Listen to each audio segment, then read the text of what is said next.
So today this video is for people who are learning Turkmen, and if you are and you're seriously trying to learn it, you know that there is not a lot of material out there.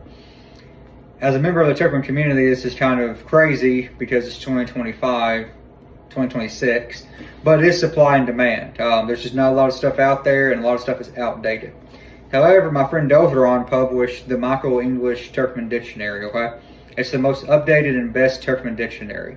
There's also a course book coming of sorts that will focus on grammar, syntax, idioms, more parts of the language, okay? So this is the best dictionary that you can get. And this is not an ad or a sponsorship because I've received nothing from this. In fact, my wife bought me this as a Christmas gift. But as a Turkmen learner, I want other learners to know about this because it has a ton of words in there. Idioms, nouns, verbs, all that stuff.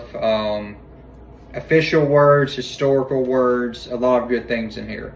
You can really take your vocabulary to the next step with this book. You can find it on Amazon. It's not hard to get. So you should definitely get this if you're learning Turkmen. It has been great for me. So, roll me a dilini.